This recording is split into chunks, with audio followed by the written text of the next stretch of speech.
let me ask you a question. How did you two get together? You're not from Belmont, and of course Jerry lives in Belmont. I know he's lived all over the country in Nashville. But how did y'all two get together? Well, I'm originally from Utah. Was born in Utah and then lived all over the western United States in Idaho, Wyoming, Arizona, and performed all through high school and got married there and was still performing and decided to move to Tennessee, which we did, and we're starting to pursue some things. And I was doing a benefit with Tom T. Hall and Ralph Emery and Jan Howard and Dottie West, and needed a band shortly after I had gotten to Nashville. And my husband knew Jerry's son, Jeff, and knew he had a rock band and wondered if they played any country because we were so new we hadn't even had time to put a band together. And he said, sure, we can. And so we went over to Jeff's house to rehearse for this event that we were doing. And as I walked in, I saw gold records on all the walls, and I thought, wow, what's going on here? And he says, oh, yeah, my dad's in the music business. And so we proceeded up to the studio and started rehearsing.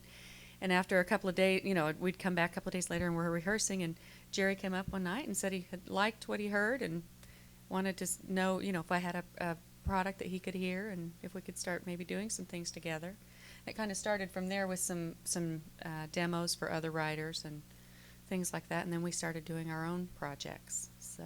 So that Gold Records kind of made a big impression on Yeah, you, I right? mean, I walked in and I didn't quite know where I was. I thought I was, all I knew was Jeff, and he wasn't old enough to have had already made some gold records. So yeah, that was interesting. But I still didn't really know who he was or what he did until we started working together. And then I learned that he'd been with Waylon Jennings for 20 years and learned a lot more about him after that. So Very successful career Yes. for Jerry Bridges. Jerry, we're excited about having you on the show as well. And of course, you and Lynette put this CD together, and so you must have had some very positive thoughts about Lynette, hearing her to pursue this, right? I tell you what, Jack. As soon as my son very seldom brought me anything to listen to, and he just said, "Dad, you got to stop and listen to this." And when I heard Lynette sing, I knew there was something very special there. And we get the same results now wherever we go. As soon as she sings, it's a joy.